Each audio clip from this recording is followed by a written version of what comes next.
diskusi kayak kalau nggak salah. Itu yang hadir nggak sampai, terima kasih sampai ke orang nggak sampai 20 watt, bahkan cuma berapa orang aja. Sampai Saya gerbongnya ini Bang Amri Indonesia Timur yang bubarin si Juni ini. Padahal isinya tuh dokter. Beda sama Juni berarti. Iya Bang. Nggak jadi masalah. Yang penting punya visi yang jelas, it's okay lah. Itu bagian dari dinamika organisasi, it's okay. Terus nanti yang ketiga ini ada Bang J ya, Safiruddin Jailani yang kemudian menyematkan dirinya sebagai Wapres Gen Z. Jadi mungkin dia ini konten kreator yang terinspirasi dari Rian Farhadi, yang teman-teman juga sudah tahu. Tapi malam hari ini juga TikTok beliau ini sudah banyak juga nih pengikutnya. Peduli Indonesia yang coba angkat. Nanti ya teman-teman yang akan lebih dalam nanti memperkenalkan dirinya siapa. Saya hanya sebagai pengantar. Oke, mungkin langsung saja dari pemateri pertama tadi seperti yang saya sampaikan ada Mas Safiuddin SAP. Kepada Mas Safiuddin, monggo Mas. Mungkin waktunya 15 sampai 20 menit ya, cukup ya. Di legislatif. Baik. Maksimal 20 menit lah. Monggo Mas. Kalau ada materi yang mau di-share bolehlah. Atau di lingkungan kekuasaan terkait apa namanya? Monggo. Pemilihan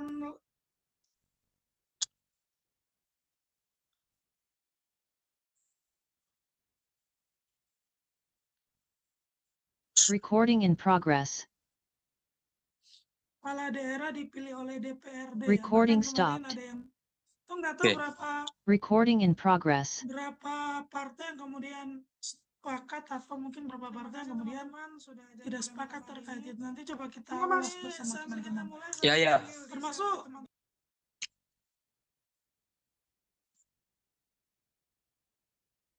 yang kemarin viral itu. Baik, terima kasih. Salah satu anggota DPR. Saya langsung saja ya. Mengatakan DPR atau DPRD kalau nggak salah. Boleh. Mengatakan bahwa. Ya, bahwa. Perkenalan diri dulu mungkin. Kenalkan, nama saya Safiuddin, biasa dipanggil Ian. Gelar 10 tahun sekali ya kalau nggak salah ingat. Saya dari Kabupaten Muna. Jadi menarik untuk.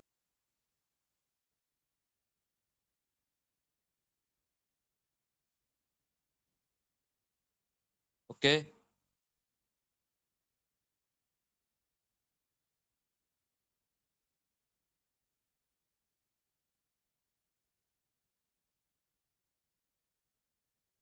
Lanjut Mas.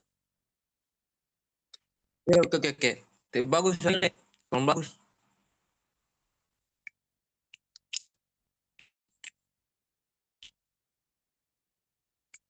Perubahan mekanisme pemilihan kepada bukan sekedar persoalan teknis tata kelola pemerintah daerah, melainkan mengatur esis kedaulatan rakyat sebagaimana diamatkan dalam Undang-Undang Dasar Negara Republik Indonesia tahun 1945. Pasal 1 ayat 2 Undang-Undang 1945 menegaskan bahwa kedaulatan berada di tangan rakyat. Karena itu setiap dimensi pemilihan kepada harus dipilih langsung wakil rakyat. Ketentuan pasal 14 ayat 4 Undang-Undang 1945 yang menyebut kepada dipilih secara demokrasi harus dimanai secara subjektif. Demokrasi tidak dimanai secara subjektif. Demokrasi tidak cukup dimanai sebagai prosedur formal memulai lembaga perwakilan, tetapi harus mencerminkan keterlibatan rakyat masyarakat dan menentukan pemimpinnya.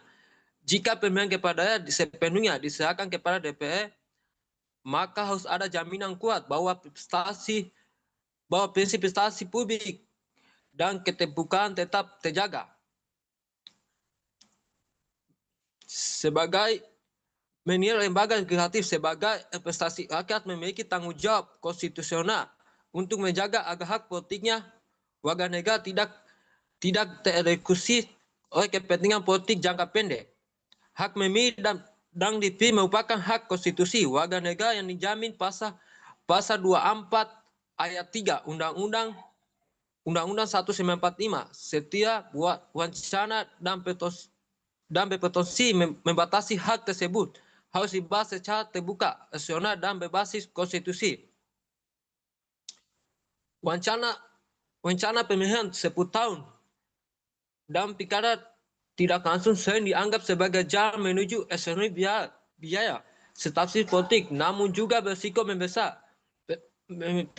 dominasi dan mengurangi kedaulatan rakyat.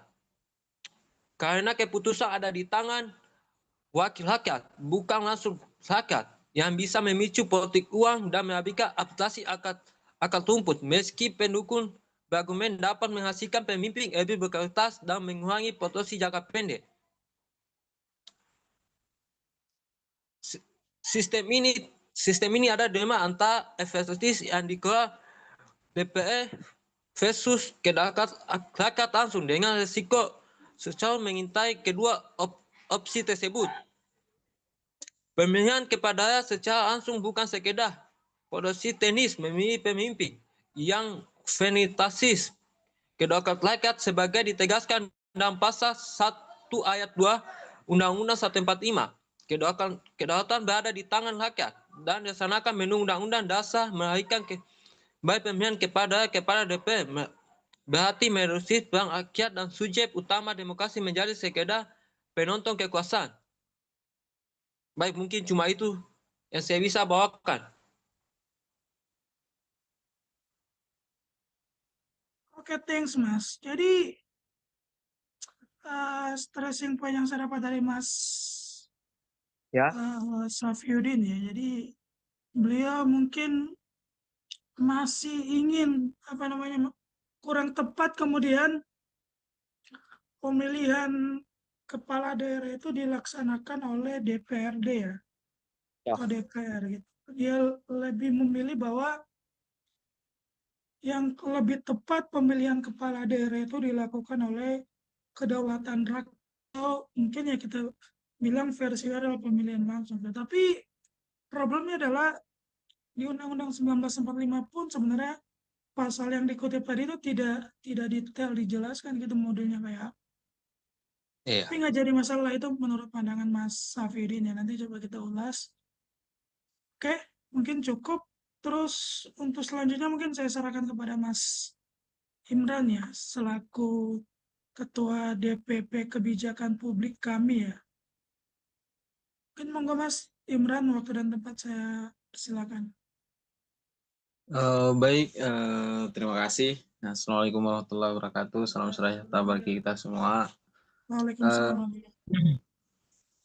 Alhamdulillah rabbil salatu wassalamu ala asyrafil anbiya'i wal mursalin wa ala alihi wa ashabihi wa man tabi'ahum bi ihsanin ila yaumiddin.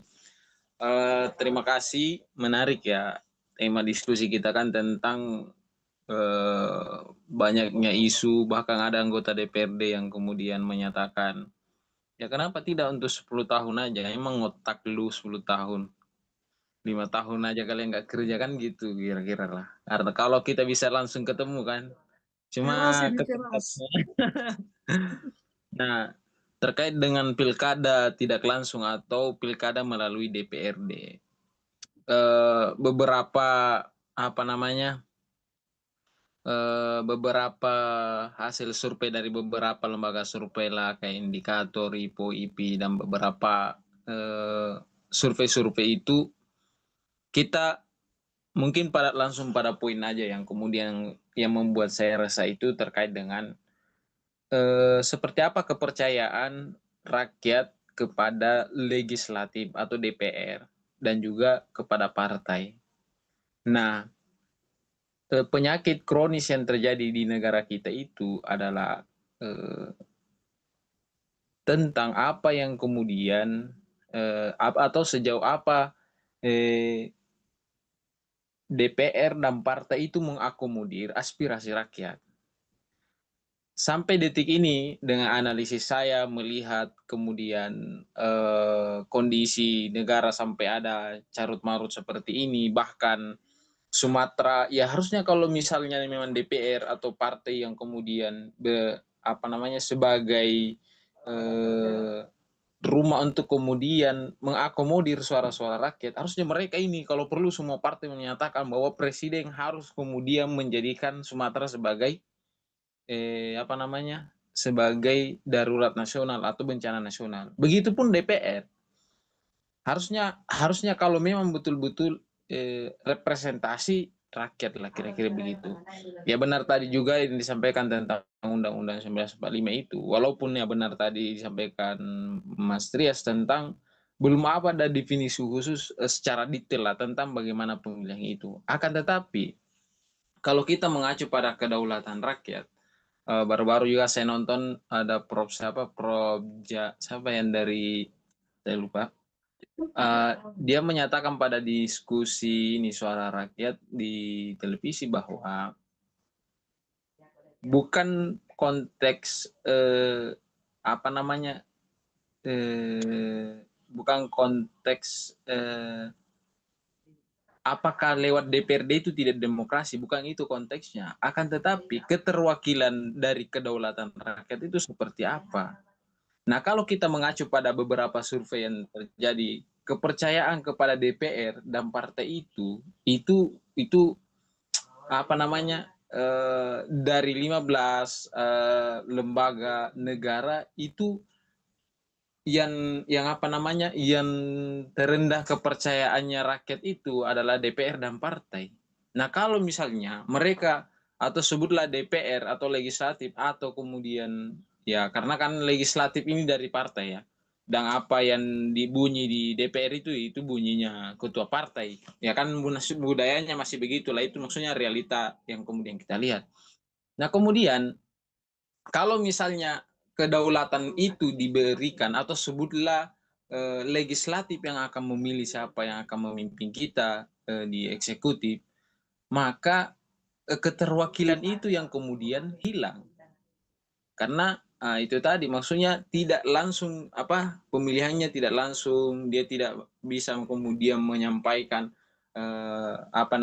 ya seperti ini pemimpin yang kita butuhkan dan lain sebagainya, karena ya perlu kita juga mengukur atau seperti apa gambarannya ketika memang sebutlah DPR sebagai jembatan atau kedaulatan kita diberikan kepada DPR atau DPR yang kemudian memilihkan kita kepala daerah. Kan di situ dilematisnya sebenarnya. Nah, oke, ada alasannya selain daripada hal-hal demokrasi efisiensi. Pertanyaannya seperti apa bentuk efisiensinya?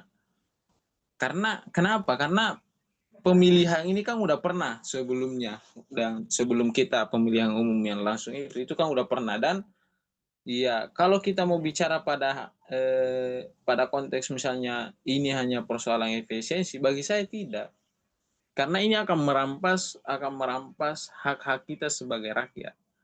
Nah, tapi di sisi lain ini mungkin sebagai pemantik diskusi, dalam buku Fikih Demokrasi yang ditulis oleh salah satu dosen saya di S1 dulu, Fikih Demokrasi itu, dia membagi rakyat itu pada 4.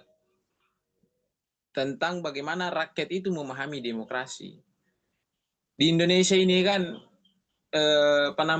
rakyat kita ada yang pro demokrasi, ada yang tidak pro dengan demokrasi, ada yang tengah-tengah, ada yang memang tidak mau urus itu apa itu demokrasi. Dan itu realitas masyarakat kita.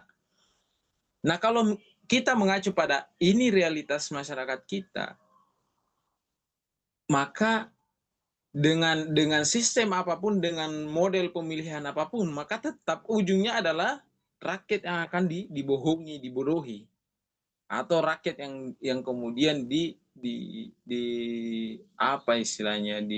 dimanipulasi lah dan lain sebagainya. Sehingga kalau kemudian ya saya juga tidak sepakat lah kalau kemudian kita mau kembalikan kepada pilkada itu ke DPRD, karena saya juga orang yang apalagi banyak kasus judi online lah, anggota legislatif, kemudian korupsi lah di mana-mana anggota legislatif. Di sisi lain legislatif kita ini banyak yang hanya jago-jago joget, ganteng dan lain sebagainya. Ini kan, ini persoalan atau udah kalau saya sampaikan ke teman-teman aktivis di Makassar itu, ini udah penyakit kronis, udah banyak sekali penyakit ini yang mau disembuhkan. Nah, memang ya kalau apa namanya, itu tadi ya, apa pemantik-pemantik poin-poin yang kemudian saya sampaikan tentang kondisi masyarakat kita itu ya, tentang demokrasi berbeda-beda, ada yang acuh karena memang mereka tidak terwakili juga. Ada legislatif kita, tapi nasibnya 10 tahun yang lalu dan 10 tahun yang akan datang, yang nggak ada gambaran seperti apa ya, kasarnya mereka ya, kita ini akan begini-begini itu, yang petani kita akan menjadi petani itu, dan lain sebagainya.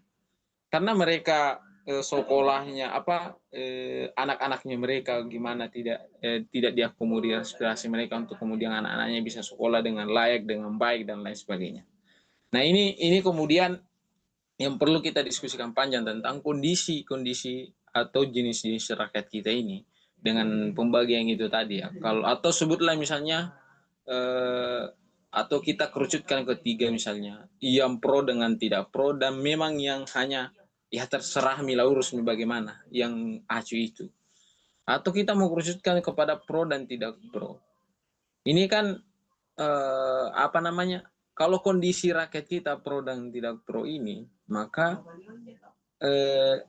representasi rakyat itu jelas akan persenannya akan semakin berkurang. Nah, makanya kalau saya pribadi melihat kondisi hari ini yang kemudian mau dikembalikan ke pilkada, saya rasa ini misi lama ya, karena sejak dulu kan memang pernah mau di ini sama apa namanya, mau di ya khususnya partai 01 RI atau Pak Prabowo lah, yang kemudian dengan konco-konconya yang mau pilkada lewat DPRD. Ya, soal misalnya alasan efisiensi, alasan utama yang selalu dinarasikan, ya mungkin saya bersepakat juga mengurangi, minimalisir apa namanya, meminimalisir misalnya money politik, tapi ini lebih parah. Saya malah menulis opini kemarin itu, saya bilang ini negara udah dibagi-bagi oleh partai kalau begini. Karena kenapa? DPR itu tidak guna. Karena DPR itu ya sesuai dengan apa yang suara yang menjadi, ya kan DPR sendiri, biasa anggota DPR sendiri yang menyatakan ya kita sesuai arahan ketua umum dan lain sebagainya. Ini yang masih kemudian paradoks-paradoks yang perlu betul-betul di merdekakan lah, kira-kira begitu. Kalau memang representasi DPR ini ke rakyat itu sudah kepercayaannya melebihi dari lembaga apapun, jaksa, KPK dan lain sebagainya, ya saya juga akan termasuk orang yang mendukung DPR sebagai yang memilih eksekutif kita atau kepala daerah kita. Tapi kan kepercayaan rakyat ke DPR ini kan yang perlu jadi tanda tanya juga seperti apa. Nah, kira-kira gitu. Karena rakyat juga hari ini udah sadar bahwa ya kalau kita kasih ke DPR, ya DPR ini dia partainya misalnya apa, nah sama aja, lebih banyak aspirasi partai yang didengar daripada aspirasi rakyat.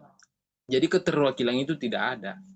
Apapun logikanya, keterwakilan kita atau kedaulatan kita ini tidak akan dapat poinnya, kira-kira seperti itu.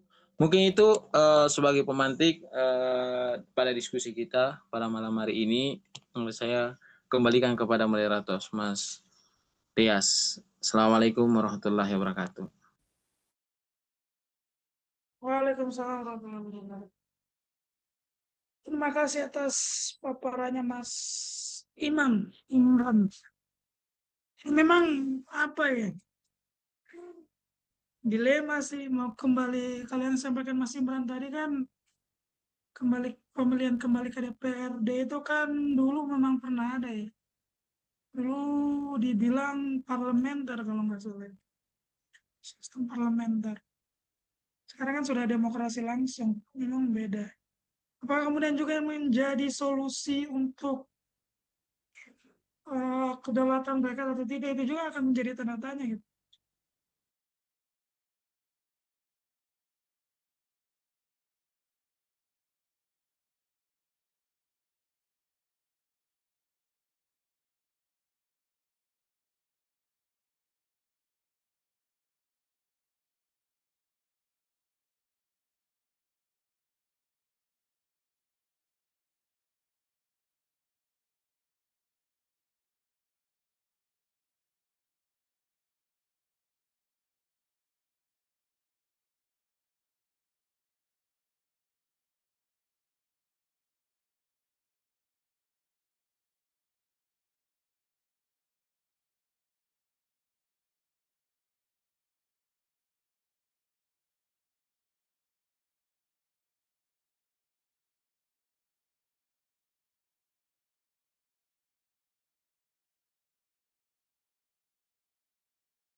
biar dia juga menemani malam kita hari ini. Apakah bisa dimulai, teman-teman?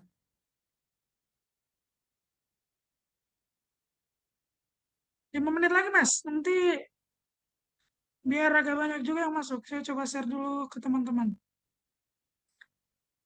Oke, siap. Oke. Welcome, Pak Kades.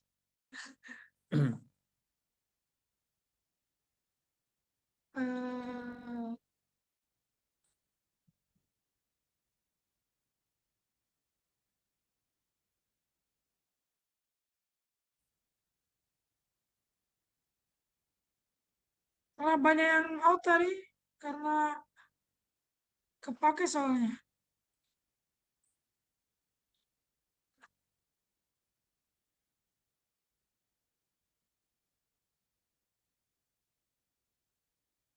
Pak Excel aman, Pak Excel?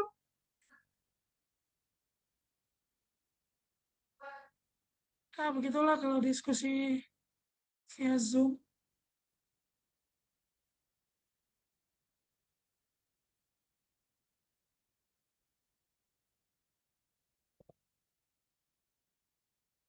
Yang belum masuk tinggal Mas Imran ya. Dia izin tadi lagi di jalan katanya. Oke.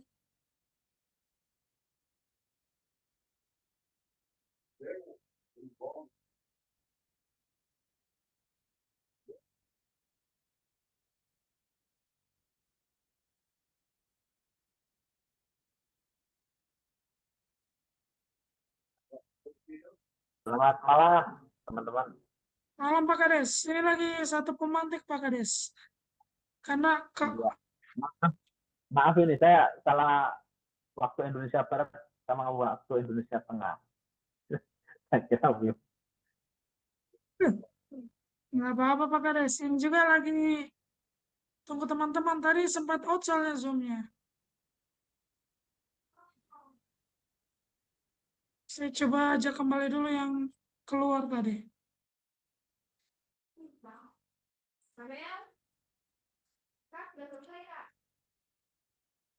Oke, mungkin Mas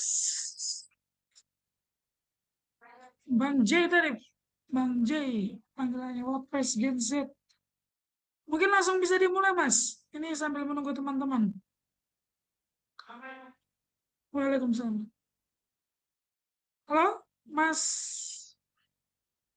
Halo, Mas. Mas Safrudin. Oh, ke kamar mandi mungkin beliau ini. Oke, udah bisa dimulai, teman-teman? Boleh, boleh. Monggo. Waalaikumsalam. Oke, assalamualaikum warahmatullahi wabarakatuh. Waalaikumsalam warahmatullahi wabarakatuh. Terima kasih sebelumnya buat teman-teman dari seluruh Indonesia yang udah bergabung di sini di pembahasan kita yang bagaimana kemudian kita merespon ya isu-isu yang sedang berkembang hari ini tentang apakah pilkada bagusnya dipilih lewat DPRD atau dipilih secara langsung oleh masyarakat sebagaimana yang udah kita jalani selama 20 tahun. Sebelum masuk ke situ, kita punya sejarah yang panjang ya, bagaimana sistem demokrasi di Indonesia. Kita pernah ada demokrasi terpimpin eranya Soekarno gitu kan. Kemudian kita berakhir dengan otoriter, kemudian akhirnya bertumbang dia. Kemudian juga diawali dengan pemerintahan Soeharto gitu kan. Kemudian diakhiri juga dengan otoritarianismenya kayak gitu. Jadi saya pikir kita harusnya bisa ya belajar bagaimana kemudian sejarah menjadi bukunya salah satu politisi Golkar, mantan napi, tentang ironi demokrasi setengah hati gitu. Beliau mengatakan bahwa seharusnya kita itu bisa belajar di situ. Kita bisa belajar dari sejarah. Nah, tema yang saya angkat kali ini terkait dengan apakah kita setuju sama pilkada lewat DPRD atau tidak gitu. Sebagaimana tadi yang udah beberapa disampaikan bahwa munculnya isu berkembang hari ini adalah bagian dari ketidakpercayaan masyarakat terhadap pemimpin kita, terhadap wakil-wakil kita di Senayan kayak gitu. Nah, tadi malam itu saya sempat menonton salah satu diskusi ya dari Kompas dalam menanggapi pilkada ini. Saya nggak bisa ini ya. Nah, salah satu alasan mereka kan pilkada itu mahal gitu kan. Pilkada mahal. Nah, itu juga disampaikan sama politisi Partai Golkar. Dan tidak hanya mahal katanya. Bisa jadi pilkada langsung, bisa jadi berpotensi ada anak-anak yang putus sekolah, ada anak-anak yang tidak diberikan beasiswa hanya karena bupati atau gubernur yang jadi di daerah itu salah satu statement mereka. Dan mereka katanya tidak menginginkan itu. Lalu kemudian dibantahlah sama Adian, salah satu politisi PDI ya. Beliau mengatakan berarti bukan sistem pemilihan yang diubah. Artinya calon itu yang nggak punya integritas gitu katanya. Artinya bahwa kita harus punya kesadaran ketika kita sudah jadi, bukan lagi si A atau si B yang kita sejahterakan, tapi harus mencakup keseluruhannya kayak gitu. Tetapi kalau kita lihat juga, hal itu juga tidak terjadi di beberapa daerah gitu loh.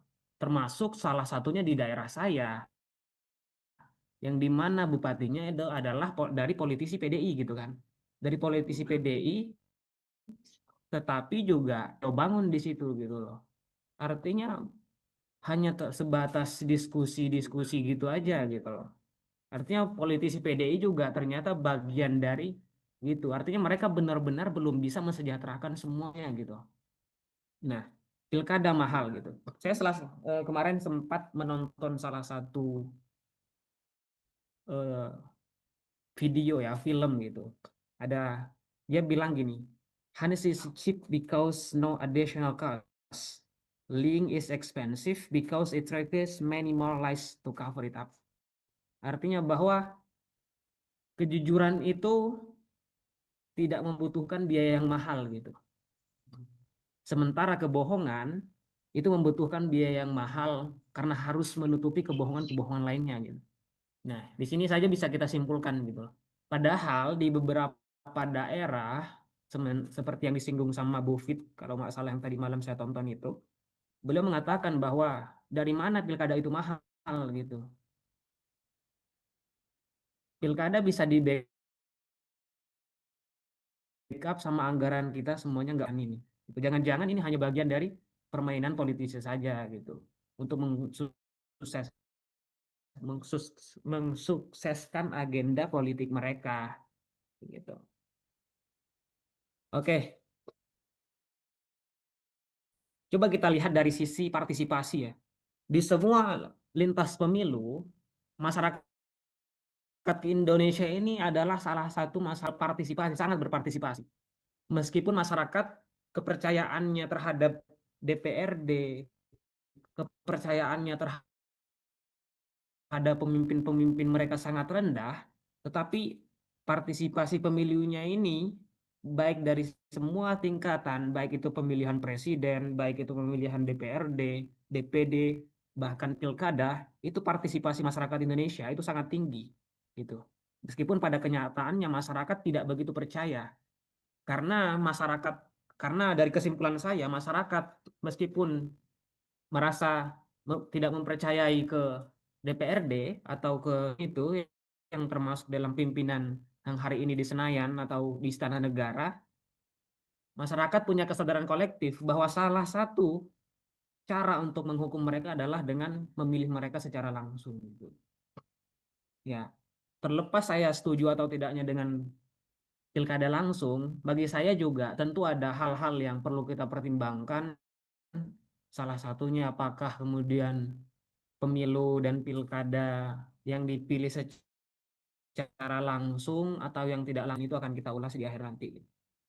Dan di sini bisa kita lihat ini data KPU teman-teman, 81,48%.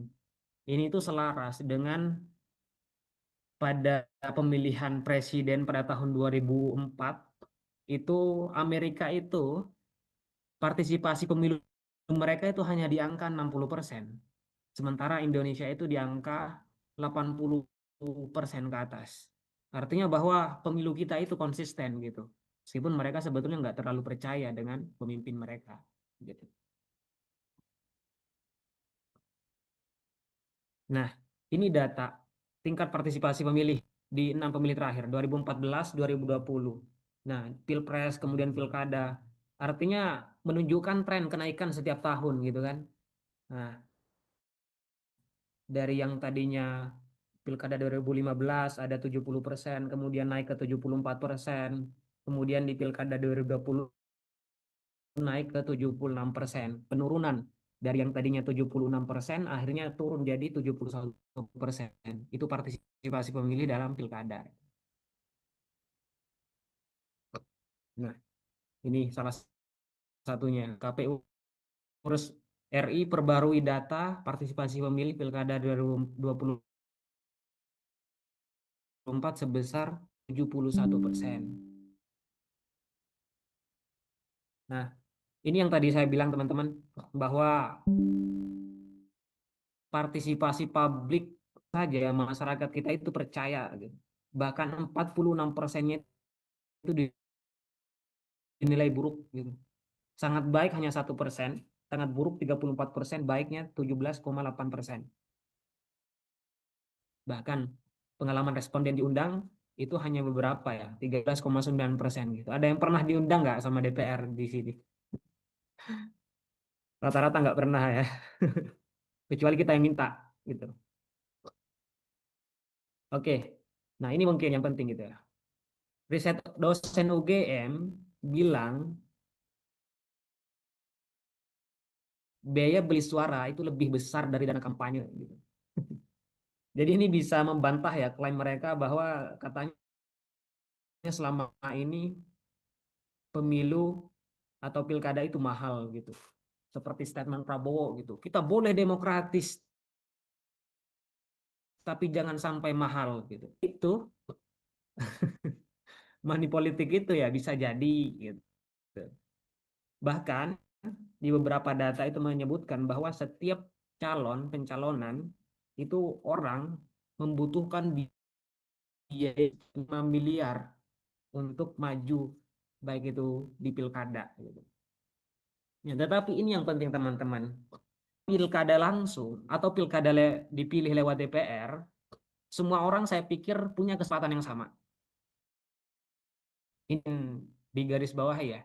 Artinya orang seperti saya yang notabene orang miskin dibilang nggak punya terlalu biaya tinggi, itu bisa menjadi calon nanti, bisa direkomendasikan oleh DPRD itu gitu, tanpa saya harus mengeluarkan biaya yang begitu banyak. Ini kalau kita berpikir positive thinking gitu. Tapi jangan-jangan kemudian ada permainan-permainan lagi di situ kan. Ya biasalah, kita harus selalu curiga terhadap permainan-permainan politik gitu. Tapi menurut saya yang perlu digarisbawahi ketika pilkada dipilih secara perwakilan lewat DPRD, orang seperti saya itu bisa maju. Meskipun saya nggak punya uang, tapi bisa direkomendasikan oleh anggota DPRD. Itu kalau kita bicara positive thinkingnya. Nah, ini tadi yang sempat disinggung ya, terkait dengan survei masyarakat Indonesia itu lebih suka dipilih langsung atau tidak gitu. Ini data di 12 sampai 20 Oktober 2025 berdasarkan hasil survei National Population Center. Ya, kebetulan kolaborasi penelitian soal ini tentang pilkada ini. Jadi saya menemukan sedikitnya lah ada data-data gitu teman-teman. Nah ini pemilu legislatif, bahwa masyarakat kita sebenarnya lebih setuju gitu. Ini kalau bicara legislatif ya, pemilih anggota DPR ya. Mereka lebih suka, masyarakat lebih suka dipilih secara langsung gitu, 84,3%. Apalagi kan kalau rata-rata pemilihan sekarang kan itu masyarakat Gen Z ya. Gen Z aja lebih suka milih sendiri daripada dijodohin gitu. Karena bukan lagi zamannya apa? Siti Nurbaya. Nggak ada lagi zaman-zamannya. Bahkan ya di beberapa demokrasi dunia itu nggak ada sekarang demokrasi perwakilan, nggak ada. Nah, oke, ini pemilihan gubernur ini pilkada ya teman-teman. Bahkan datanya 89,6% itu masyarakat setuju dipilih langsung saja gitu, bukan lewat kalian, bukan ditunjuk kalian gitu. Tetapi saya pikir ketika ini tidak digubris, artinya tidak dihiraukan sama mereka, berarti kedaulatan rakyat itu di mana gitu. Apakah masih di tangan rakyat atau di tangan para elit partai gitu kan. Nah, ini pilihan kabupaten, bupati, wali kota. Masyarakat rata-rata masih percaya gitu loh, masih ingin pilkada itu dipilih secara langsung oleh masyarakat itu sendiri, nggak mau dipilihin gitu, teman-teman. Jadi di sini kita bisa ini ya, bagian dari data kita untuk memperkuat ya, bahwa kita nggak mau gitu dipilih secara langsung gitu. Kok kalian ini sih maksa banget gitu loh. Padahal ketika pemilu legislatif tahun 2024 itu kita memilih mereka, itu fungsinya legislasi gitu kan. Kita tidak pernah menyuruh mereka untuk buat dong undang-undang, kita dipilih apa pilkada lewat DPRD aja gitu. Kita nggak pernah menyuruh itu kepada mereka. Tapi kalau ada isu itu gitu, itu dari mana? Apakah memang dari wakil rakyat atau dari rakyat atau dari mereka sendiri yang buat-buat gitu kan? Jadi di mana letak kedaulatan rakyat itu gitu. Nah, preferensi demokrasi langsung. Mayoritas masyarakat Indonesia konsisten memilih mekanisme pemilihan langsung di semua tingkatan. 84%, legislatif, gubernur 89, bupati wali kota 94%. Nah, jadi ini survei ya teman-teman. Jadi ya saya pikir ini harus digubris ya sama DPRD ya. Karena ketika misalnya nggak digubris, artinya kedaulatan itu udah hilang gitu teman-teman. Secara terang-terangan gitu. Saat bertemu 4 partai gitu, ada ada Golkar, ada PKB. Teman-teman lihat kan fotonya itu, pertemuan beberapa katanya misi kebangsaan gitu kan. Misi kebangsaan di mana?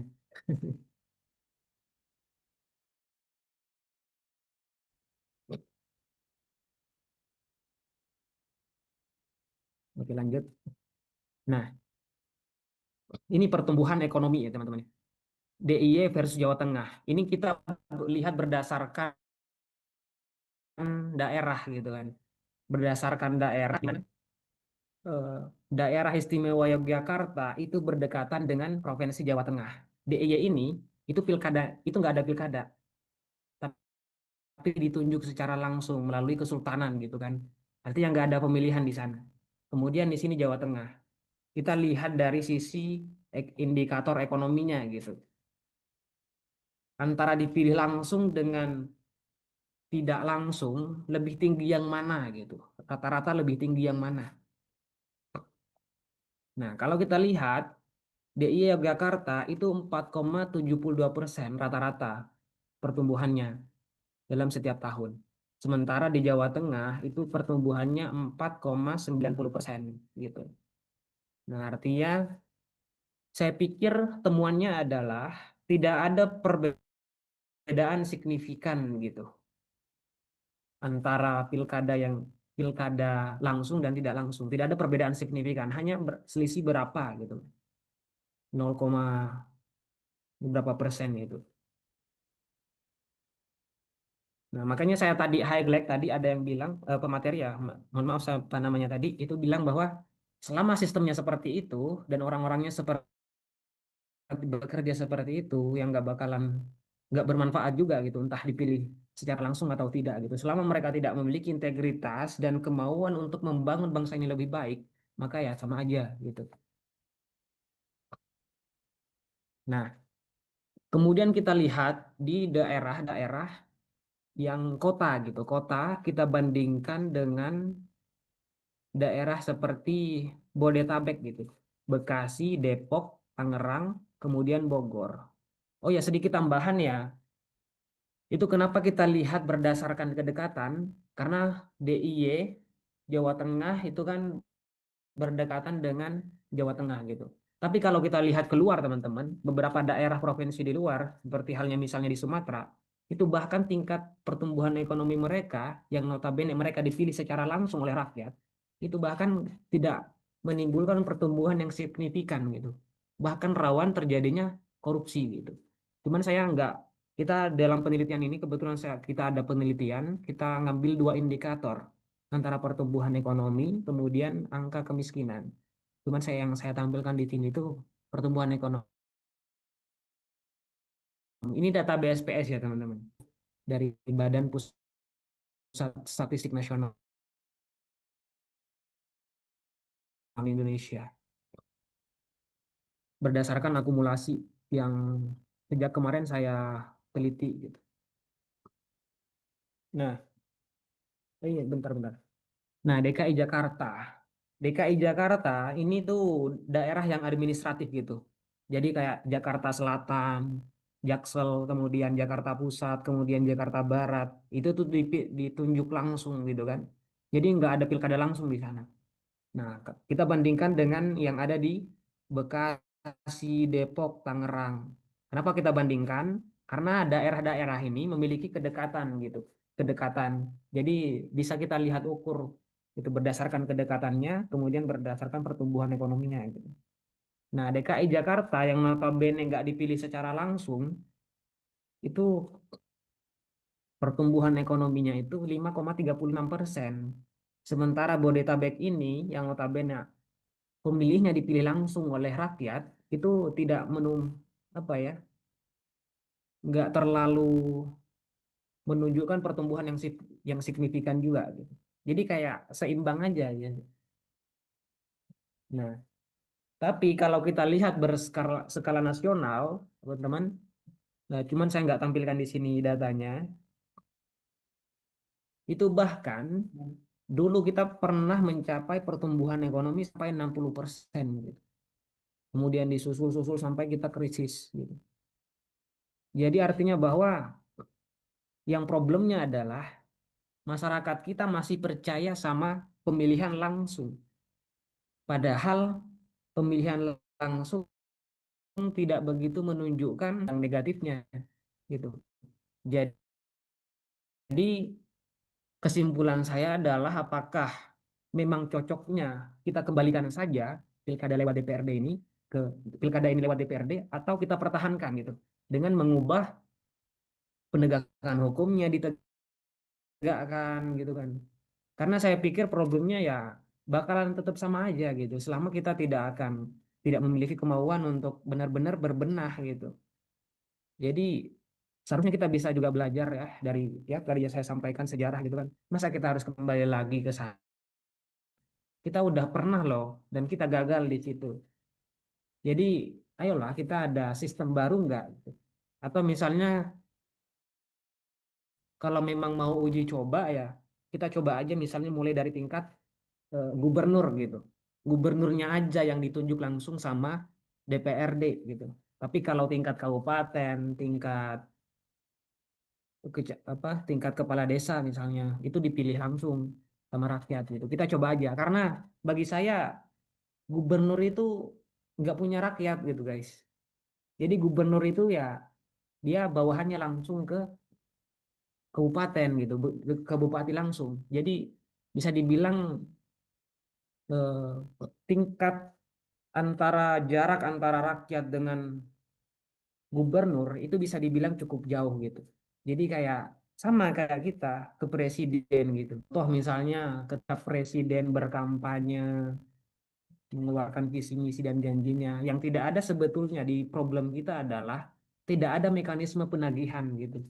Jadi kayak janji-janji mereka, janji-janji politik mereka itu hanya sebatas moral gitu, tanpa ada payung hukum yang benar-benar bisa melindungi kita ketika misalnya mereka berjanji membangun jalan misalnya, dan ketika di periode itu nggak mereka jalankan, kita bisa tuntut mereka.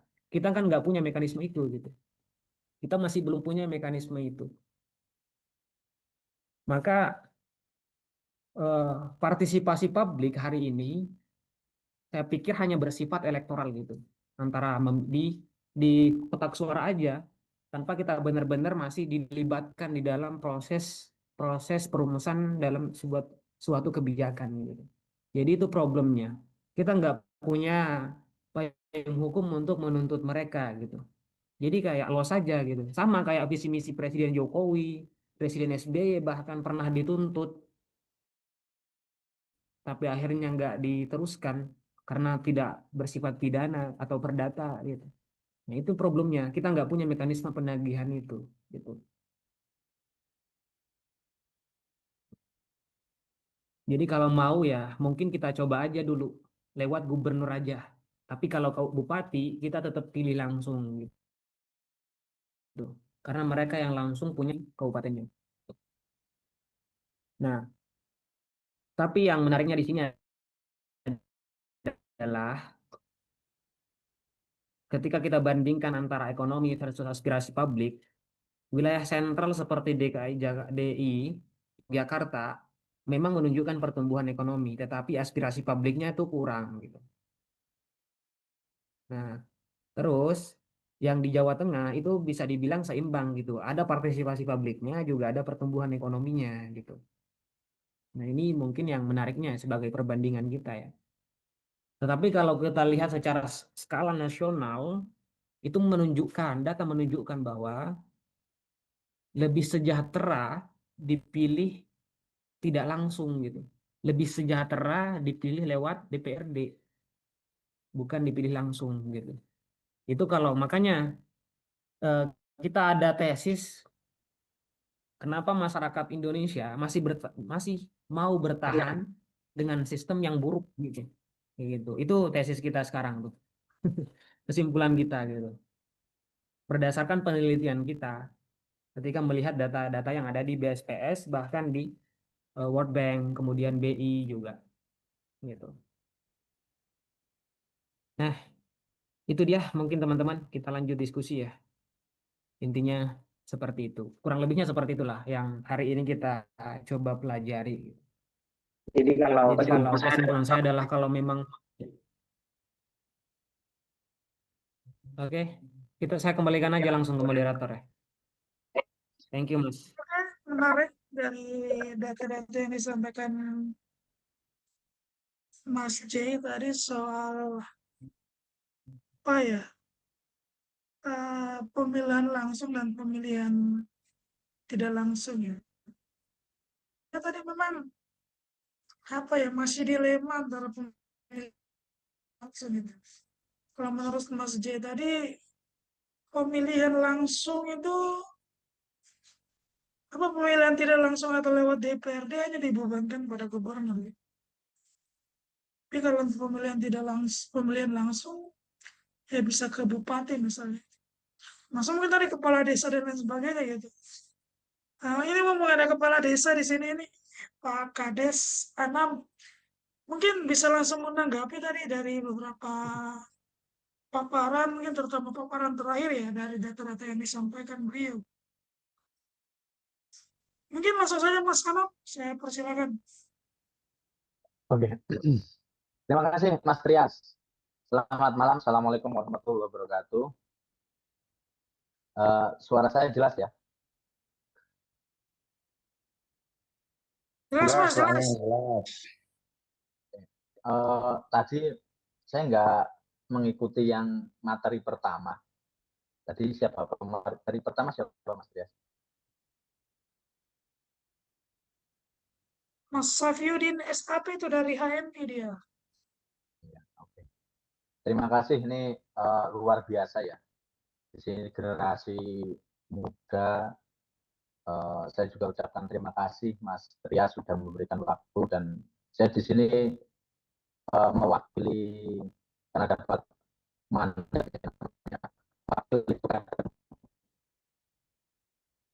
sesuai wakil dan juga sesuai sama wakil. Jadi saya maaf karena ternyata ada wakil rakyat juga sesuai.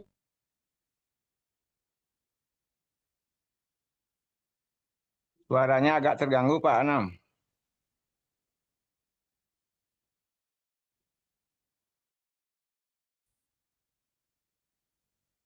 Putus Pak Kades tadi Pak Kades.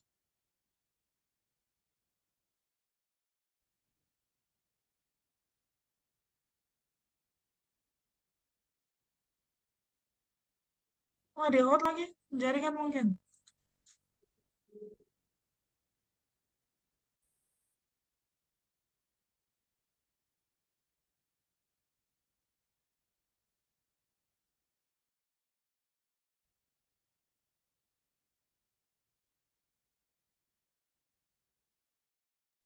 Enggak Mas Anam.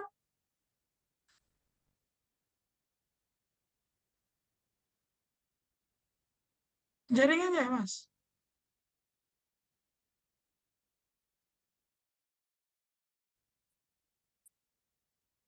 Oke, halo. Halo, Halo, iya, selamat. mulai Oke, kedengaran nggih. Mas. Sudah kedengaran, Mas Trias? Iya, iya, kedengaran. Oh, kedengaran ya. Oke. Ini mau saya sampaikan tadi menanggapi beberapa materi, terutama tadi yang saya ikuti Mas Safiruddin Jelani ya. Jadi ada catatan yang menarik menurut saya yang disampaikan Iya. oleh Mas Jelani, yaitu terkait dengan indikator-indikator apakah pemilihan pilkada lewat DPR atau melalui perwakilan itu secara ekonomi itu akan berdampak positif atau tidak gitu kan. Ya tadi memang kalau samplingnya di Jawa ya mau tidak mau kan kue ekonomi itu banyak di Jawa, apalagi tadi Jakarta sama ini. Jadi juga pengaruh juga. Ini saya mungkin ada info yang di bawah meja yang perlu saya sampaikan. Walaupun ini diskusinya terkait dengan itu ya. Jadi kalau infonya itu kemungkinan besar untuk situasi saat ini tetap yang ditetapkan nanti melalui perwakilan. Jadi DPR kabupaten kota itu perwakilan. Kalau yang provinsi gubernur nanti tunjukkan dari presiden. Tapi draft itu sudah secara itu sudah ada. Tinggal ini tarik ulur kepentingan politiknya. Tapi arahnya ke sana memang. Ada beberapa hal yang menurut saya tadi menarik dari Mas Safiruddin. Tadi saya melihat ada ini ya, ada grafik. Jadi kalau pilihan presiden partisipasinya sekian, pilihan legislatif sekian, pilihan gubernur sekian. Nah, pilihan bupati itu lebih besar ya. Partisipasinya lebih tinggi kayaknya tadi. Iya, 98. 98. Kalau pilkades itu lebih tinggi, Mas. Itu bisa 100% lebih kalau pilihan kepala desa. Karena orang yang nggak milih kadang dilibatkan untuk milih itu kalau pilkades. Jadi berarti kan secara data ini bisa dipahami bahwa semakin pilihan itu semakin orang akan mengenal atau tahu karakter calonnya itu partisipasi vote-nya itu kan semakin tinggi. Makanya pilkades itu bisa di angka 100% bahkan lebih. Makanya kadang ada beberapa desa itu pilihan kepala desanya karena perbedaan data ya karena itu bisa partisipasinya yang terdata 1.300 yang nyoblos 1.301 apa 302 itu bisa terjadi. Walaupun itu kemungkinannya sangat kecil. Nah, kemudian yang tadi terkait dengan yang disampaikan Mas Safiruddin, yaitu terkait dengan fenomena ekonomi Jogja, kemudian Jawa Tengah dan sebagainya. Ini, kalau Mas Safiruddin tinggalnya di mana ini? Kebetulan di Mojokerto, Mas. Cuman saya orang Sumeneb. Oh, orang Madura, Kak. Iya. Iya, makanya kok datanya data Jawa. Saya kira ini orang luar, teman-teman luar Jawa biar pakai data luar Jawa kan lebih bagus. Ya. Tapi tidak masalah. Hanya yang jadi catatan, kemarin saya sempat diskusi sama Mas Uceng. Mas siapa? Zainal Arifin Mukhtar itu. Arifin Mukhtar. Ya, itu gini, demokrasi kita itu tujuannya apa sih? Just Ya. for kekuasaan atau untuk kesejahteraan umum? Ya. Itu hal mendasar dulu. Berarti mau metode apapun, itu kalau kita tujuannya kesejahteraan umum, itu nanti terlepas dari tadi cara yang harus ditempuh. Nah, kemarin setelah beliau menyadari bahwa situasi setelah reformasi itu memang orang itu diciptakan kesadaran harus punya partisipasi aktif terhadap politik. Nah, berarti kan secara personal dia punya hak untuk memilih. Tapi yang menjadi masalah ketika setelah reformasi adalah pilihan menunya apakah ditentukan atau rakyat itu by name-nya itu bebas memilih. Nah, hasilnya setelah reformasi itu kan ibaratnya pilihan menu itu kan sudah ditentukan. Kayak ini ya, ngetren kan MBG ya, menunya sudah ditentukan ini kan gitu. Semakin ke sini itu pemainnya itu semakin ditentukan lagi. Adanya presiden threshold dan sebagainya itu ada beberapa hal yang arahnya ke sana. Dan memang kalau kita sadari 2024 itu menurut saya, karena saya pelaku ya, saya mengalami 2019, 2017 itu, kemudian kemarin pilkada 2024 ini, bahwa pemilu kada ini kemarin itu termasuk kos tertinggi. Kalau tadi bilangnya untuk beli suara, sebetulnya bukan masalah beli suara. Ya. Jadi kalau menurut saya memang tujuannya politik seperti apa? Karena menurut saya gini, teman-teman kadang berpikir enggak, dalam politik itu ketika momentum pilkada terjadi, anggota partai dapat uang, ya walaupun berapa nominalnya. Kemudian partai itu dapat uang, mungkin dari jual beli rekomendasi dan sebagainya. Calon itu juga harapan dapat uang lebih. Tapi rakyat itu yang katanya punya kedaulatan itu nggak ada anggaran. Yang dapat anggaran itu kan yang panitia KPPS-nya kan. Bisa nggak ada, yo kalau ini dibilang kosnya mahal, bisa nggak yang namanya pesta rakyat itu orang mau nyoblos itu di situ makan-makan, kemudian dikasih sangu semua, dikasih uang. Jadi nggak ada politik uang, karena negara itu memfasilitasi. Jadi benar-benar happy gitu loh. Orang ke TPS itu semangatnya semangat seneng. Enggak, karena orang ke TPS itu sekarang kan kayak tadi, ya mau diomong dia tahu, enggak tahu apa yang mau dipilih itu rata-rata yang penting yang kemarin ngasih uang siapa ya? Itu kan kenyataannya seperti itu kan. Oh yang ngasih uang si A, oh saya milihnya si A gitu. Cenderungannya seperti itu. Tapi beda ketika tadi orang ke TPS itu udah nggak ada politik uang sama sekali, tapi orang kedatang ke TPS itu dikasih sangu. Karena mungkin sudah meluangkan waktu 1 hari nggak kerja dan sebagainya. Nah, konsepsi ini yang kalau di pilkada itu bisa dilakukan dan ada beberapa desa yang melakukan. Itu namanya kalau di Jawa istilahnya sum tengah. Sum tengah itu antar calon urunan, nanti hasil urunan antar calon itu yang buat nyangoni orang yang mau nyoblos. Ya benar-benar pesta gitu. Nah, ini kalau masalah pesta demokrasi atau yang tadi disebut pilihan pilkada dan sebagainya. Kemudian yang selanjutnya yang mungkin menjadi catatan teman-teman tadi, dalam pilihan itu yang jadi problem kadang adalah suara seorang, mohon maaf ya, seorang profesor sama rakyat biasa kan sama ya. Karena one man one vote kan gitu. Itu juga ada kelemahannya juga. Tetapi terlepas dari semua kelemahan yang sekarang terjadi, kembali lagi yang saya diskusikan dengan Mas Uceng, tujuannya demokrasi itu sekarang apa? Kita hanya sekedar perang ideologi.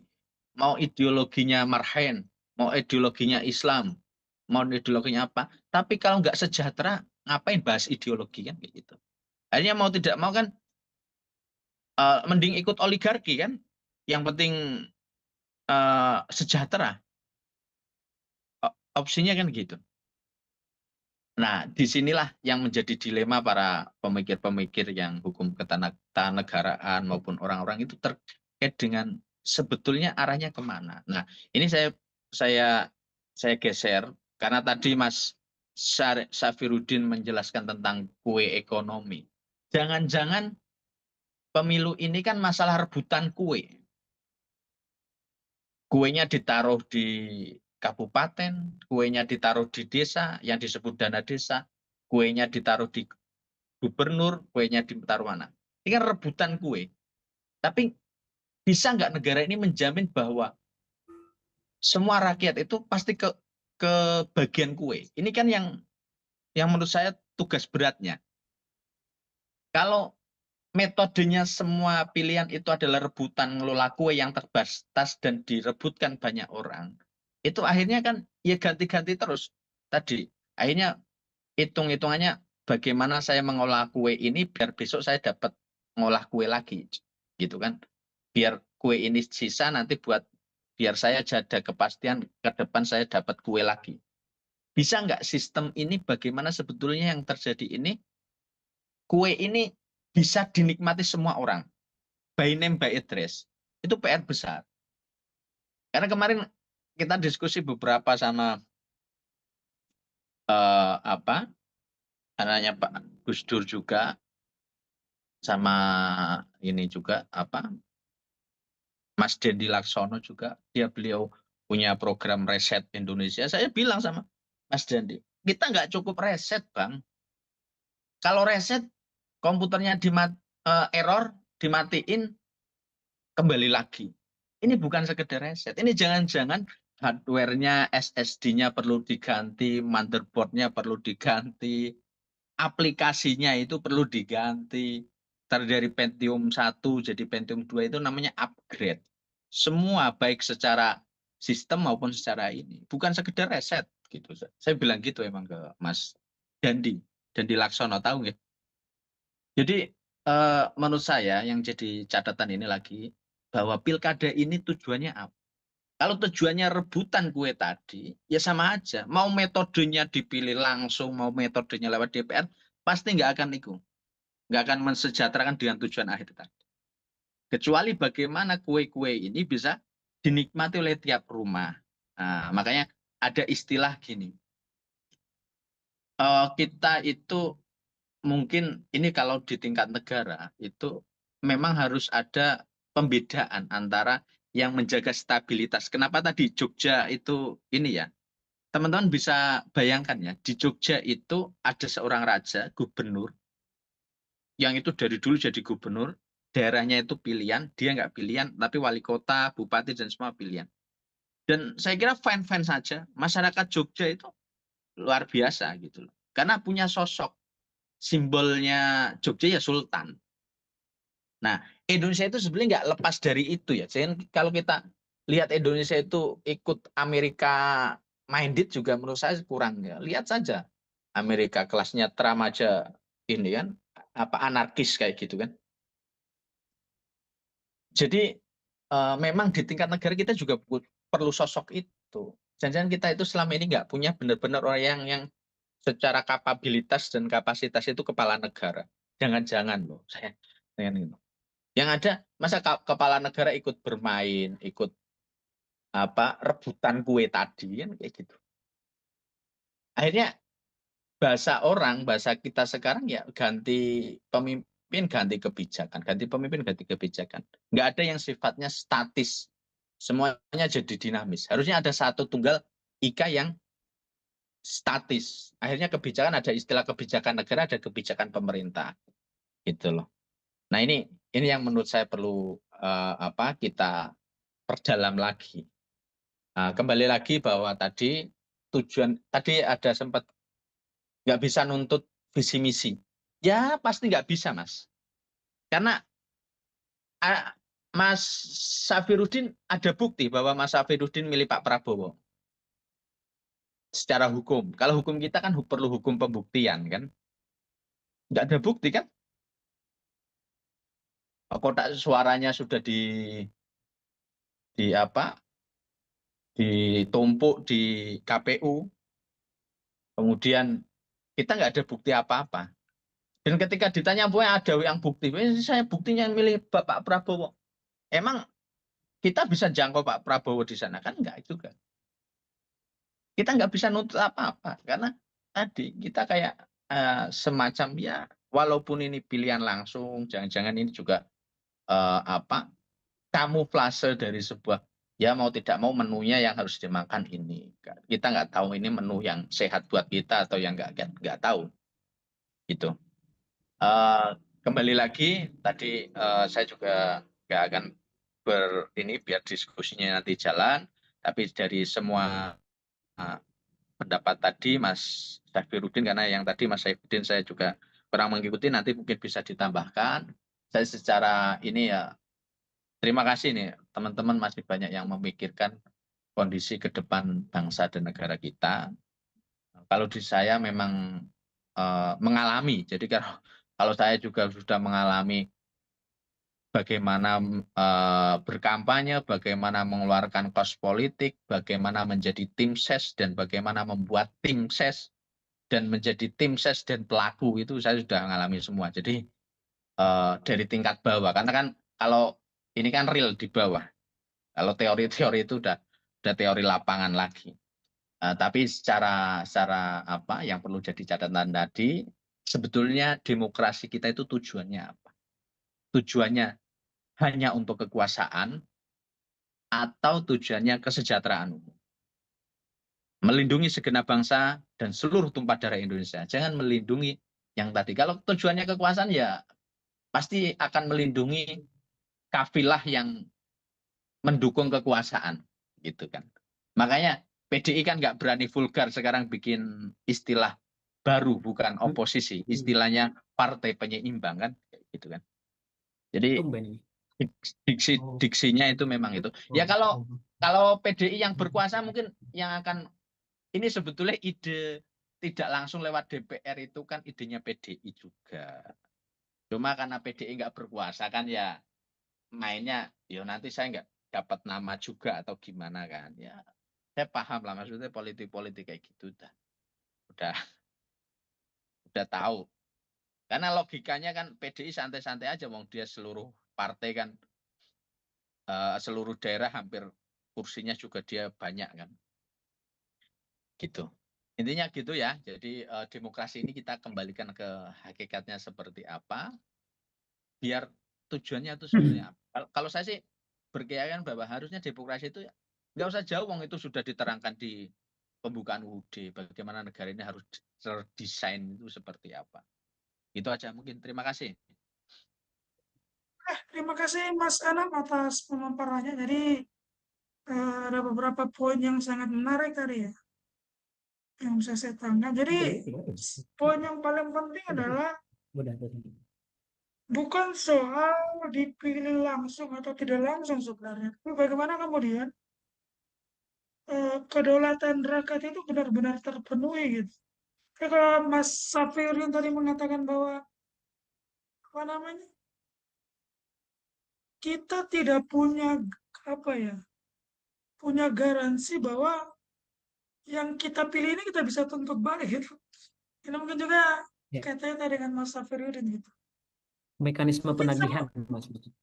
Ya, mungkin sebelum saya lempar ke yang lain, ada tanggapan balik dari Mas Safiruddin atau Safiuddin atau Iya, ada ya. tanggapan saya. Silakan monggo. Berbicara tadi PDI ya yang mengatakan bahwa kenapa PDI nggak setuju pilkada langsung gitu kan, pilkada lewat DPRD. Sejarah membuktikan memang aku nggak ngedukung PDI ya, tapi memang beliau ini salah satu partai yang memang selalu konsisten dengan suara-suaranya gitu. Termasuk pada pilkada 2014 kan seperti itu gitu loh. PDI juga menolak gitu. Ya karena mungkin memang ada permainan politik gitu kan, karena PDI pada waktu itu menang di pusat, tapi dia kalah di daerah-daerah gitu. Sehingga ketika misalnya pilkada lewat DPRD, itu nanti porsinya yang ngambil Gerindra gitu kan. Tapi memang saya akui bahwa PDI ini salah satu partai yang selalu konsisten dengan suaranya gitu. Berbeda halnya dengan Demokrat yang hari ini. Padahal kan Demokrat itu yang dulu yang yang nggak setuju pilkada lewat DPRD gitu. Tapi akhirnya kemudian di tahun 2025 ini dia 2026 ini dia berbalik gitu loh. Akhirnya mendukung pilkada lewat DPRD gitu. Ya mungkin karena berhubungan dengan tadi bagi pembagian kue. Kalau misalnya tadi Pak Kades ya itu bilang sistem kita ini sebetulnya hanya untuk penguasa atau kesejahteraan gitu. Kalau kita itu justru dibalik, Mas. Kita demokrasi kita itu kalau kami ya, kebetulan kami ada penelitian juga soal ini. Itu apakah kita lebih suka kebebasan atau kesejahteraan gitu. Itu selalu menjadi pemantik kita di awal ketika kita meneliti ini. Apakah masyarakat lebih suka kebebasan atau kesejahteraan gitu. Idealnya demokrasi seharusnya menghadirkan keduanya gitu. Tetapi kalau kita lihat di Indonesia berdasarkan BSPS, kemudian data World Bank dan lain sebagainya, itu nggak ada gitu. Jadi masyarakat ini harus dipaksa untuk memilih gitu. Kalau mau lebih banyak kesejahteraan, maka pilkada lewat DPRD gitu. Itu kesimpulannya. Tapi kalau mau kebebasan, ya pilkada dipilih secara langsung, tapi pertumbuhan ekonomi ya akan begitu-gitu gitu. Jadi demokrasi seharusnya menghadirkan keduanya kan, menghadirkan kebebasan, kemudian menghadirkan kesejahteraan. Tetapi di Indonesia berdasarkan perjalanan panjang kita ini itu nggak ada gitu. Jadi kita tuh bandingkan sebetulnya antara pilkada yang udah berjalan 20 tahun ini dengan era Soeharto pada saat itu. Jadi kita ambilnya pada tahun 1970 sampai 1990 dengan tahun 2005 sampai 2024 gitu. Jadi berbanding.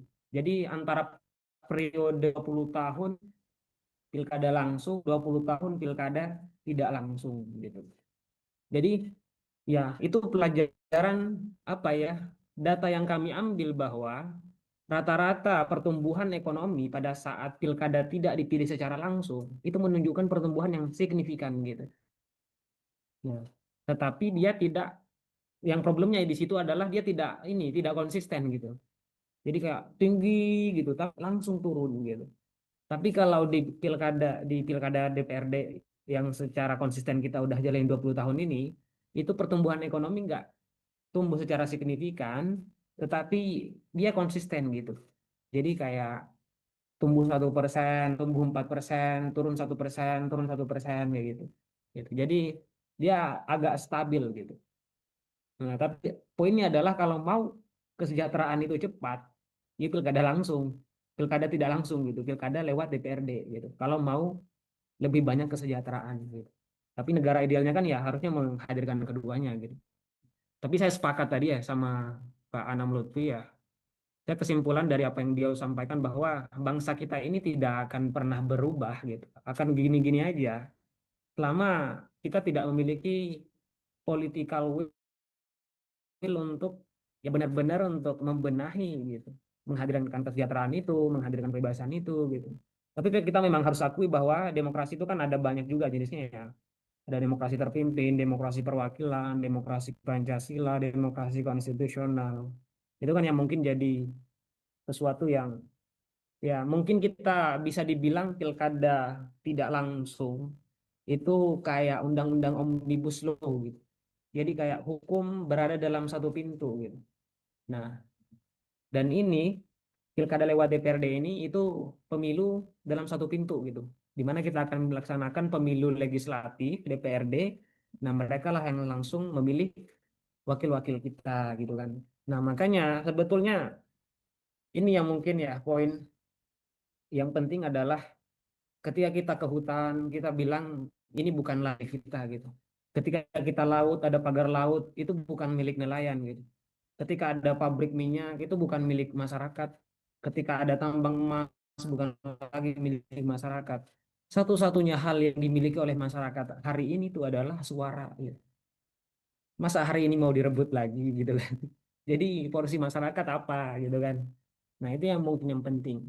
Tetapi kalau bila mana ini memang terjadi seperti tadi dibocorkan ya, Ya, jadi ya kembalilah kemudian masyarakat ini harus memiliki kesadaran yang lebih tinggi untuk kemudian bagaimana pemilu legislatif itu menghadirkan wakil-wakil yang memang punya kredibel gitu, punya kredibilitas, yang punya benar-benar integritas.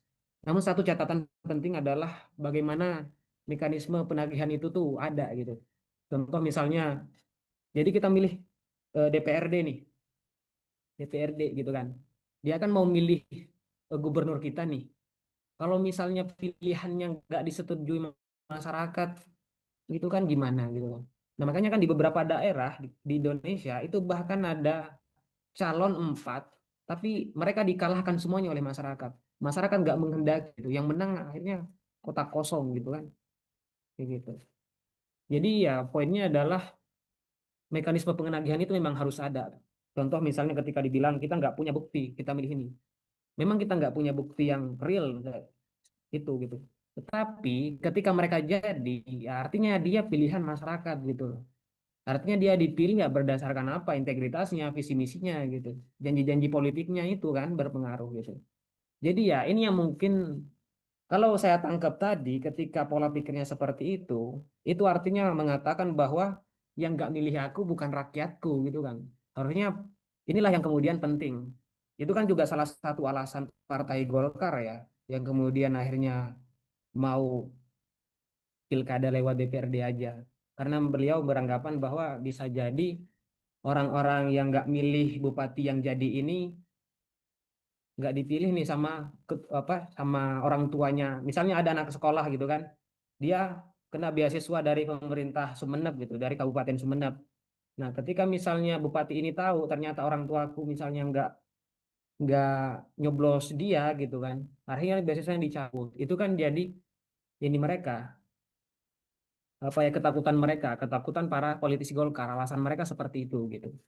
Nah, makanya kan ya sebetulnya pola pikir itu yang selalu kita hadirkan adalah ketika kalian udah jadi, siapapun yang milih kalian, entah dia milih kalian atau tidak, yaitu pure adalah masyarakat kalian gitu. Gitu. Itu sih poinnya gitu. Jadi saya pikir kalau memang seperti itu kita punya tuntutan balik gitu, mekanisme penagihan itu. Kalau mereka menghadirkan misalnya pilihan yang tidak kredibel, yang hanya berputar-putar pada kekuasaan gitu kan. Artinya kita punya daya untuk menuntut, entah misalnya mereka dipecat atau di gimana gitu kan. Itu kan yang penting gitu. Yang penting adalah kita punya check and balances gitu kan. Karena kita udah nggak punya suara nih. Masa kita nggak punya daya juga gitu. Nah, itulah yang mungkin menjadi bagian catatan. Jadi kalau mau misalnya diskusi ini tidak hanya berhenti di sini Mas Trias, tetapi kita punya draft atau poin penting. Kalau misalnya memang pilkada lewat DPRD, kita harus punya satu syarat gitu kan. Ya, Iya. syaratnya adalah mekanisme penagihan itu harus ada. Begitu. Kalau mau Oke. misalnya kita buat draft, Iya, kita iya. ajukan ke DPR. Jadi Oke, boleh. ya itu sih harapanku diskusi ini tidak berhenti di sini sih. Oke.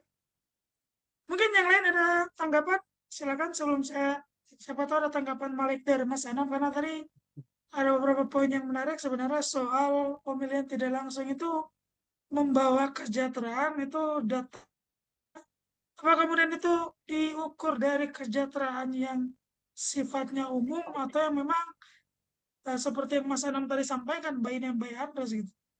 Terus Oke, termasuk tadi penagihan tadi itu mungkin juga ini perlu diperjelas Mas J. Apakah sistem penagihannya itu adalah penagihan dalam bentuk kolektif atau juga nanti by name by address gitu karena mau tidak mau kan apa ya baik itu legislatif atau eksekutif kan tidak mewakili kelompok tertentu dia mewakili memang individu-individu gitu itu juga nanti perlu Partainya. dipertajam lagi ke sana tapi mungkin sebelum saya kasih ke Mas J mungkin tadi ada beberapa pemateri tadi ada Safiuddin juga tadi ada dari kami ya kalau tidak salah entah dia pakai akun kami atau gimana saya kurang tahu saya lempar dulu ke mereka mungkin silakan siapa tahu ada tanggapan monggo Mas Safiuddin atau Mas Imran Nggak tahu dia pakai akun kami atau gimana nih. Silakan. Mas Safidin mungkin ada tanggapan Mas. Ini orangnya nggak on lagi ya. Ini, ayo Mas Trias. Ya, kalau nggak dapat langsung siapa Pak Kades? Tadi poin penting itu Pak Kades yang saya tanggap soal pemilu tidak langsung itu ada data yang disampaikan oleh Mas J bahwa dia itu membawa kesejahteraan dibandingkan dengan yang langsung ya. Itu yang saya tangkap tadi. Ya. Kedua terkait mekanisme penagihan tadi itu juga perlu diperjelas itu apakah dia kolektif atau memang dia by name by address gitu, karena mau tidak mau kan perwakilan ini kan dia tidak mewakili kelompok, dia mewakili semua orang lah atau per orang gitu. Mungkin Mas Anam itu perlu dipertajam lagi mungkin Mas, silakan. Ini ada dua hal ya. Yang pertama tadi terkait dengan, ya benar itu. Tujuannya itu kemerdekaan itu yang dikomentar itu bagus. Jadi kebebasan dan kesejahteraan. Tapi sebetulnya hal orang merdeka itu apakah dia bebas dan sejahtera itu harus dua-duanya kan. Mungkin Mas Safirudin karena beliau ini sering meneliti, negara yang benar-benar dua ini terakomodir itu ada nggak?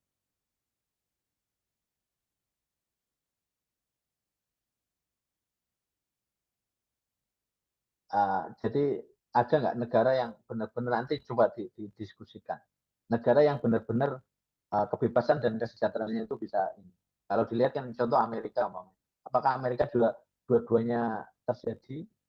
Yang disebut bebas itu yang bagaimana, yang kesejahteraannya ukurannya bagaimana? Kalau Cina sekarang negara benar-benar sejahtera mungkin kan, tapi apakah warga Cina juga akan sebebas Amerika atau enggak kan saya juga kurang tahu.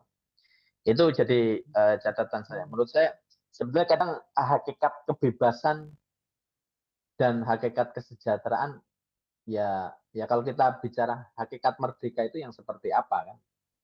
Karena apakah yang merdeka itu selalu bebas atau jangan-jangan kita kebebasan tapi tidak merdeka? Itu aja. Kemudian tadi yang kedua terkait dengan mekanisme penagihan.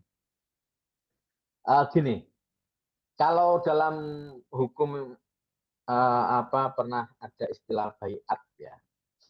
Kalau kita ngomongkan baiat kayaknya istilahnya karena teman-teman HTI dan sebagainya. Enggak.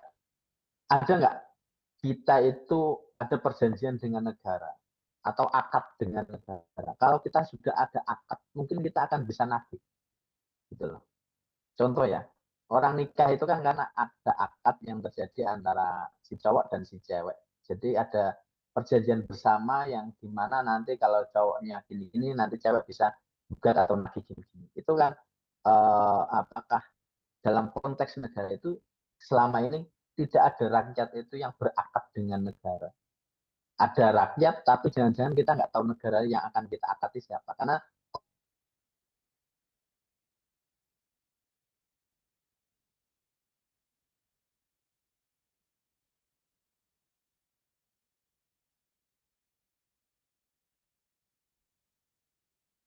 Itu ya Pak Kades ya, jaringannya lagi mungkin.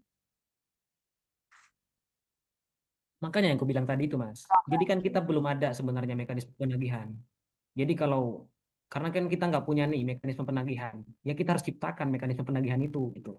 Karena kita memang hari ini belum punya itu gitu. Kita masih belum bisa menuntut mereka terhadap janji-janji politik mereka. Itulah yang saya maksud. Selama ini kita belum punya mekanisme penagihan. Artinya partisipasi publik hanya bersifat elektoral tentang memilih siapa, bukan pada bagaimana masyarakat itu terlibat dalam perumusan kebijakan gitu.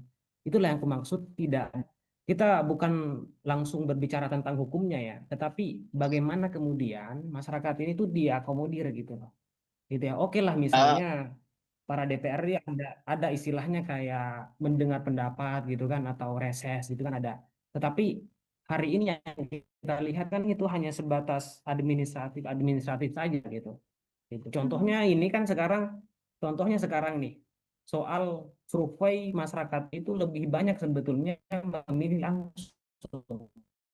Tetapi mereka pengen kekeh nih pilkada tetap lewat DPRD gitu kan. Nah, artinya ya masyarakat udah nggak ada lagi itu, gitu loh. Jadi ya hanya bertengkar di perputaran elit itu saja tanpa masyarakat benar-benar dilibatkan gitu kan. Ya maka apapun sistemnya yang menjalankan itu begitu-begitu aja ya masyarakat selalu yang menjadi korban gitu. Ini tambahan Mas. Tadi maaf ini potong-potong sinyalnya. Iya, saya berusaha memahami apa yang disampaikan Pak Mas Jailani tadi ya. Jadi mekanisme penagihan. Makanya tadi saya kan pakai ya pemahaman. Saat ini ada nggak kita sebagai rakyat itu pernah melakukan perjanjian dengan negara? Itu menurut saya yang menjadi mekanisme yang perlu diciptakan juga. Dan selama ini karena kita nggak merasa ada sesuatu yang mengikat kita secara hukum ataupun tadi yang disampaikan itu, ya bisa jadi seperti ini yang terjadi. Kemudian tadi disampaikan terkait dengan karena saat ini juga kita juga rancu dalam memahami pemerintahan dan negara. Karena orang akan melihat bahwa ya pemerintahan ya negara gitu kan. Padahal kalau secara teori maupun ini pemerintah dan negara itu sesuatu yang berbeda juga. Nah ini tambahan saya mungkin itu. Terus tadi mungkin dari Mas Jailani ada lagi, Mas Trias apalagi yang perlu itu? Tadi mungkin juga tuh Pak Kades. Kalau saya sih, kalaupun nanti dibuat penagihan seperti tadi, pertanyaan adalah itu kolektif atau kemudian dia per individu gitu loh. Itu juga perlu diperjelas karena kalaupun sifatnya kolektif, otomatis kan ini juga nanti bisa bias terhadap apa-apa yang kemudian diinginkan oleh rakyat masing-masing pribadi gitu loh. Misal gini, apa ya? Misal kebutuhan individu rakyat kan berbeda-beda.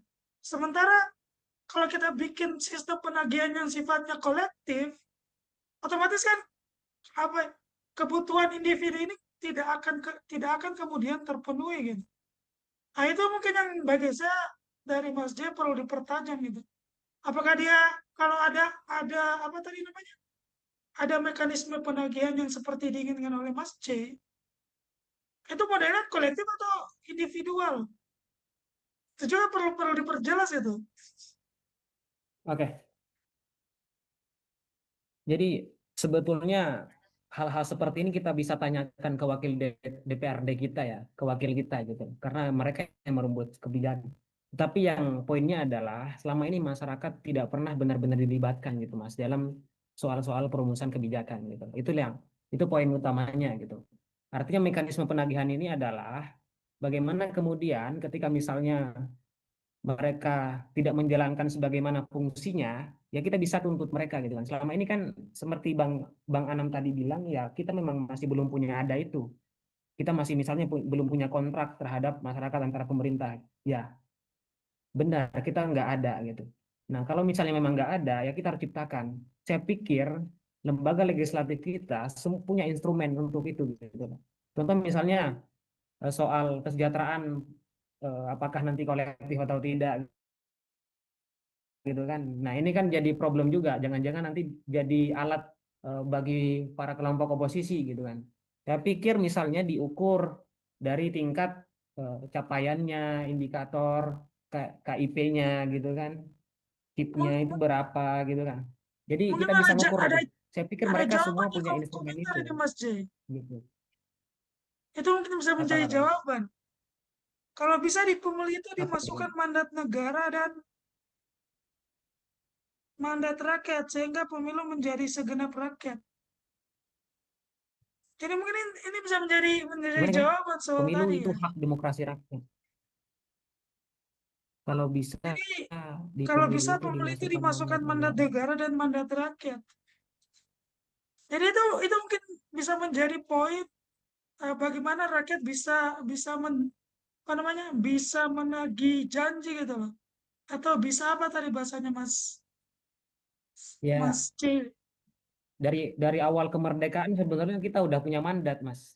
Tapi kita nggak punya apa ya kewenangan gitu.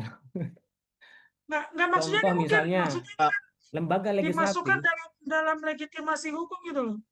Kan pemilu itu kan proses yang punya legitimasi hukum. Jadi ketika ini yang saya tangkap dari pernyataan yang di chat ya. Jadi ketika anggaplah pemilihan langsung ya. Ketika saya memilih Mas J, saya kasih mandat ke Mas J. Nah, jadi kalau Mas J dilaksanakan mandat itu kan ada konsekuensi hukum. Karena pemilihan itu kan basisnya kan kedaulatan individu termasuk kedaulatan hukum kan. Ini yang saya Ya. tangkap dari poin di kolom komentar tadi gitu. Itu mungkin bisa jadi apa? Bisa jadi titik temu tadi metode penagihan gitu. Ada mandat yang disampaikan lewat proses itu. Nah, terus kemudian kalau misalnya mandat ini tidak dilaksanakan ya ada konsekuensi hukum yang harus ditanggung gitu.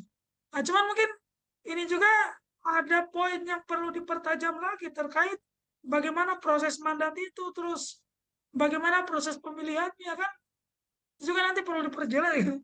Mungkin mungkin Pak Kadet mungkin ada tanggapan di situ dari kolom komentar tadi itu loh.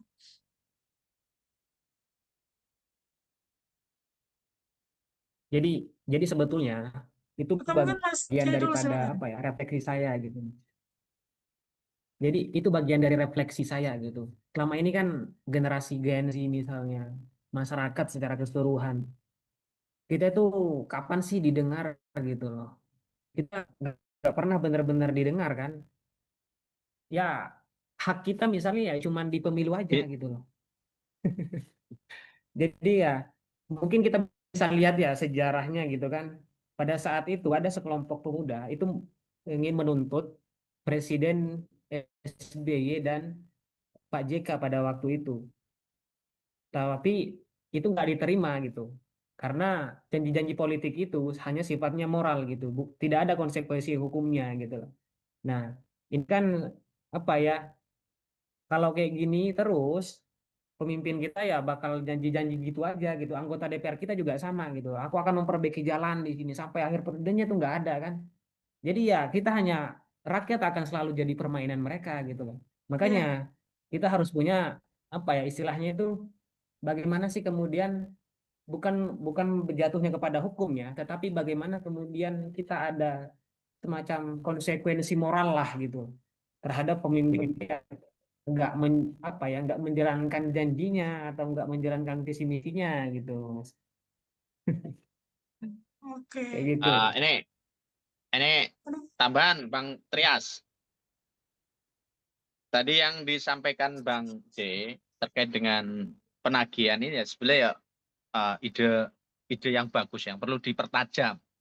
Tinggal tadi kalau Bang C kan dulu zaman SBY itu tidak bisa dituntut hukum. Makanya kalau namanya hukum itu setahu saya kan kalau itu masuk perdata berarti harus ada perjanjian yang jelas dengan konsekuensi yang jelas. Kalau itu masuk pidana berarti negara harus mengatur bahwa itu masuk ranah pidana. Contohnya yang diatur di KUH pidana adalah makar contohnya ya. Berarti rakyat yang melawan pemerintahan yang sah. Ada nggak pasal yang bahwa bagaimana jika pemerintah itu lalai terhadap hak-hak rakyat? Itu konsekuensi hukumnya apa?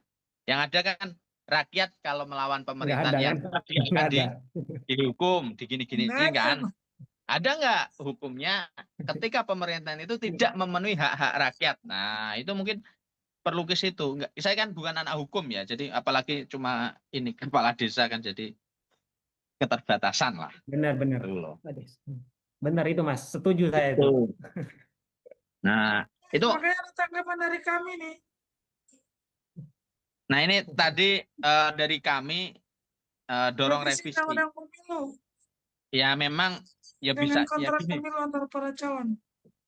Yang jelas gini ya, ini pandangan saya. Saat ini kita itu terjebak apa-apa itu revisi undang-undang ini undang-undang. Padahal mekanisme di atas itu sangat ribet kalau masalah perundang-undangan. Itu karena sudah multi kepentingan dan sebagainya. Contoh-contoh sederhana, kemarin kita memperjuangkan UU Desa revisi aja itu prosesnya panjang, kemudian lika-liku perlu deal-dealan politik juga dan sebagainya kan. Jadi ya memang untuk saat ini saya jujur untuk apa tadi yang disampaikan Mas J, masyarakat secara umum tidak dilibatkan ya karena memang mohon maaf saya juga merasakan ya karena ada pihak yang bawa ya kan saya juga masyarakat, saya sudah dilibatkan. Kalau kamu nggak dilibatkan kan ya karena kamu mungkin kemarin bukan pendukung juga kan ini kan banyak itu ceritanya kan. Jadi dilibatkan sama nggak dilibatkan itu di sini batasnya yang jelas itu kita juga nggak jelas gitu loh, paham nggak?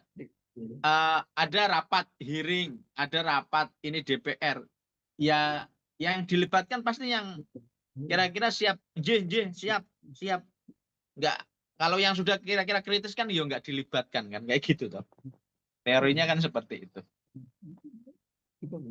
Itu aja mungkin. Perjuangkan Pak Kades. Oke, mungkin ada yang ingin menanggapi lagi dari yang lain, silakan. Dari tema pada malam hari ini, Pak Excel mungkin atau siapa nih? Dari kami nih, kami Hasan Albana, silakan. Ini sampai setengah 11 aja ya, di sana setengah 10. Nanti coba kita bikin part 2-nya nanti. Mungkin Pak Kades dengan linknya ke Bang Uceng nanti bisa kita bikin part yang lebih besar nanti lah, boleh.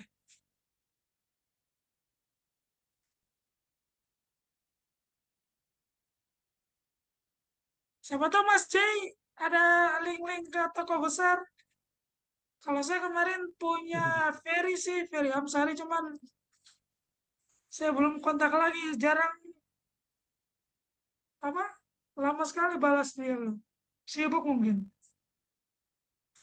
Kalau Mas Ana mungkin ke Bang apa Mas Ucen boleh lah nanti lah. Yes, ya nanti diagendakan. Oke. Ya intinya itu mungkin Bang Trias, Bang J ini masih kuliah apa ini? Iya, Mas, masih kuliah Di mana? di Mojokerto, Universitas Kiai Haji Abdul Halim, Pacet, Jawa, Oh Pacet ya. Jawa. Pacet itu wisata ya kayaknya ya. Ya, banyak wisata di sini. Teman saya, Monggo Mas, teman saya mau buka main-main ini ke kok. sini boleh. Pacet teman saya buka kafe kayaknya di Oh, Pacet ada ada. ya. Kafenya apa lupa. Lumayan kok itu kafenya. Trawas biasanya, Trawas. Ya. Insya Allah. Ya ini udah ini di komisariat HMI ya. Masnya asli mana ya? Di Oh asli? saya ini Kebumen saya. Oh, Jawa juga ya? Oh, Jawa Tengah saya. Jawa Tengah ya. Iya. Ini Siap, Mas. pokoknya kalau bicara Indonesia itu ini apa ya?